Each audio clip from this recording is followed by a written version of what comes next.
தேனி மதுரை சாலையில் ரயில்வே பாலம் அமைக்கும் பணியை விரைந்து முடிக்க நடவடிக்கை மேற்கொள்ளப்பட்டுள்ளதாக பொதுப்பணி மற்றும் நெடுஞ்சாலைத்துறை அமைச்சர் ஏவாவேலு தெரிவித்துள்ளார்.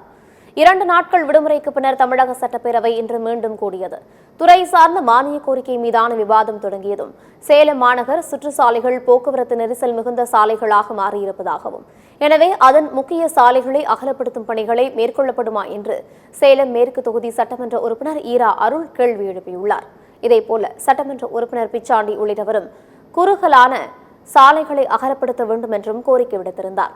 இதற்கு பதிலளித்த நெடுஞ்சாலைகள் துறை அமைச்சர் ஏவாவேலு, தமிழகத்தில் சாலைகளை அகலப்படுத்தும் பணிகளுக்கு முக்கியத்துவம் கொடுத்ததோடு மட்டுமல்லாமல் கர்நாடகம், ஆந்திரம் போன்ற வெளி மாநிலங்களிலிருந்து வரும் பயணிகளின் வசதிக்கு ஏற்பவும் சாலைகளை மேம்படுத்தும் பணிகள் என்பது தொடங்கியிருப்பதாக விளக்கம் அளித்தார்.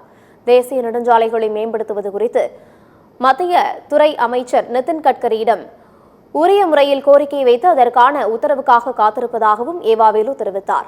மேலும் தேனி மதுரை சாலையில் ரயில் பாலம் அமைக்கும் பணியை விரைந்து முடிக்க நடவடிக்கை மேற்கொள்ளப்படுவதாகவும் அமைச்சர் ஏவாவேலு கூறினார். மாண்புமிகு பேரவைத் தலைவர்களே, அவரே நெடுஞ்சாலைத்துறை அமைச்சராக பணியாற்றியவர்.